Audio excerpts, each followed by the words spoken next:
আপনি যদি আপনার ভ্যালু অথবা আমি যদি আমার ভ্যালু বাড়াতে চাই তাহলে আমাদের কি করণীয়? আমাদের প্রথম যে কাজটা করতে হবে সেটা হচ্ছে ধর্মীয় শিক্ষা, প্রাতিষ্ঠানিক শিক্ষা এবং পারিপার্শ্বিক শিক্ষা। প্রত্যেকটি শিক্ষার উপরে আমাদেরকে জোর দিতে হবে। প্রাতিষ্ঠানিক শিক্ষার যেমন গুরুত্ব রয়েছে, পারিপার্শ্বিক শিক্ষারও গুরুত্ব রয়েছে, ধর্মীয় শিক্ষারও গুরুত্ব রয়েছে। কারণটা হচ্ছে যে ন্যায় নীতি আদর্শ কিভাবে চলতে হবে, মানুষের সাথে বিহেভিয়ারটা কেমন হবে, সেই বিষয়গুলো অবশ্যই আমাদেরকে শিখতে হবে। এবং পাশাপাশি প্রাতিষ্ঠানিক শিক্ষার তো অবশ্যই গুরুত্ব রয়েছে, এটার তো কোনো বিকল্প নেই। প্রত্যেকটা শিক্ষার একটা নিজস্ব গুরুত্ব রয়েছে। শিক্ষার কয়েকটি ক্যাটাগরি কেন শেয়ার করলাম, অনেকে হয়তো প্রশ্ন করতে পারেন, তো আমি আপনাদেরকে একটু ভেঙে বলি। অনেক মানুষ এমন দেখা যায় যে অনেক অনেক অনেক শিক্ষিত, প্রাতিষ্ঠানিক শিক্ষায় অনেক অনেক শিক্ষিত, কিন্তু নামাজটা ঠিক করে পড়তে পারে না। আমি যেহেতু মুসলিম, আমি সেই জন্য আমার পয়েন্ট অফ ভিউ থেকে বলছি। আপনারা যদি অন্য ধর্মের হয়ে থাকেন তাহলে আপনাদের বিষয়টা আলাদা, সেই বিষয়ে আমি যাচ্ছি না। যেহেতু আমি মুসলিম, তো অনেকেই এমন অনেক উচ্চশিক্ষিত আছে যারা নামাজটাও অজুটাও ঠিক করে করতে পারে না। এমন অনেক শিক্ষিত ব্যক্তিরাও রয়েছেন যারা ঠিকমতো কথা বলতে পারে না, মানুষের সাথে মানুষকে অপমান করেন, রিক্সাওয়ালাকে এক থাপ্পড় দিলেও হয়তো সে ভাড়াটা বেশি চেয়েছে, এমন অনেক অনেক অনেক রয়েছে। হয়তো সে টিচার, সে স্টুডেন্টদের সাথে ভালো করে কথা বলতে পারে না, উল্টোপাল্টা কথা বলে, অথবা মানুষকে মানুষই মনে করছে না, তার এই ধরনের কোনো শিক্ষাই নেই। সে হয়তো প্রাতিষ্ঠানিক শিক্ষায় অনেক শিক্ষিত, অনেক উচ্চশিক্ষিত, এরকম অনেক রয়েছে। তো এই জন্য এতগুলো ক্যাটাগরির বিষয়টা আপনাদের সঙ্গে শেয়ার করলাম। তারপরে যে বিষয়টি সেটা হচ্ছে পিতামাতার মতকে গুরুত্ব দেওয়া। আপনার লাইফে প্রত্যেকটা জায়গায় পিতামাতার যে ডিসিশন, এটার গুরুত্ব অপরিসীম। সেকেন্ড যে বিষয়টা সেটা হচ্ছে সামনে যে রয়েছে তাকে কথা বলার সুযোগ দেয়া, মানে এটা হচ্ছে যে কম কথা বলা এবং কথা শোনার যে অভ্যাসটা, এটাকে তৈরি করা। থার্ড যে বিষয়টা সেটা হচ্ছে অর্থ উপার্জনের দিকে মনোযোগ দেয়া। আপনার যদি অর্থ না থাকে তাহলে কেউ আপনার দাম দেবে না, এটা কিন্তু চিরন্তন সত্য কথা। আপনি আমার সাথে একমত হন বা না হন, ডাজেন্ট ম্যাটার, কিন্তু এটা গুরুত্বপূর্ণ যে আপনি অর্থ ইনকাম করবেন, সেটা যেভাবেই হোক।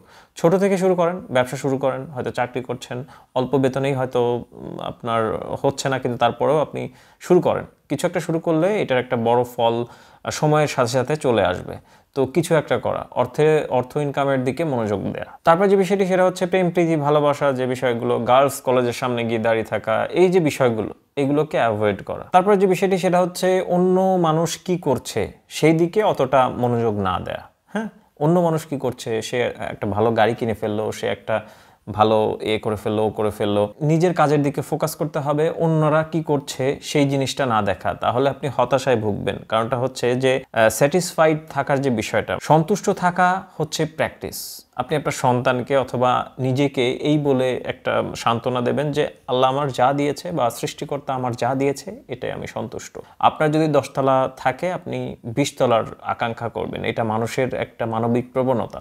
তো সেই ক্ষেত্রে এই জিনিসগুলোকে নিজের মধ্যে প্র্যাকটিস করার যে বিষয়টা, এটা খুবই গুরুত্বপূর্ণ জিনিস। তারপরে যে বিষয়টি নিজের কাজের যে কনসিস্টেন্সি, এটা বজায় রাখা। আপনি নিয়মিত কাজ করেন, অল্প করেন কিন্তু নিয়মিত ডিসিপ্লিনটা বজায় রাখা। তারপরে যে বিষয়টি সেটা হচ্ছে অন্য মানুষকে সম্মান দেয়া, যেটা প্রথম যে পয়েন্টটা ওটার সাথে রিলেটেড, তারপরেও একটু আলাদা করে বলার চেষ্টা করব। সেটা হচ্ছে যে অন্য কাউকে যদি আপনি সম্মান না করেন তাহলে আপনি নিজে সম্মান পাবেন না, এটা পৃথিবীর নিয়ম, এটা সৃষ্টিকর্তার বিধান। আপনি আরেকজনকে অপমান করবেন, আপনি আরেকজনের কোনো দাম দেবেন না, আপনি নিজেও দাম পাবেন না। সুতরাং আমাদের উচিত, যদি নিজে আমরা বড় হতে চাই, নিজের মধ্যে ভ্যালু অ্যাড করতে চাই, আমি চাই যে সবাই আমাকে সম্মান করুক, ভালোবাসুক, আমার একটা আলাদা ভ্যালু তৈরি হোক সমাজে অথবা পরিবারে অথবা যে কোনো জায়গায়, তাহলে অন্যকে সম্মান দিতে হবে। তো কেউ যদি আপনার সাথে খারাপ ব্যবহার করে, অথবা এমন হতে পারে যে আপনি তার চোখের সুই, সে আপনাকে দেখলেই কটাক্ষ করার চেষ্টা করে, ওই ধরনের মানুষগুলোকে নিজের লাইফ থেকে স্কিপ করে দিন। তার সামনেও যাবেন না, তার সাথে কথা বলার চেষ্টাও করবেন না, অথবা সে যেদিক দিয়ে আসছে আপনি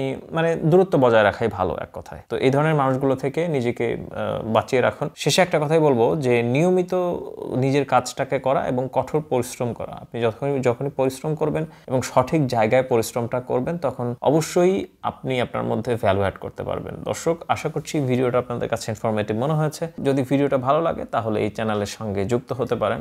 আল্লাহ আপনাদের সবাইকে ভালো রাখুন। আসসালামু আলাইকুম।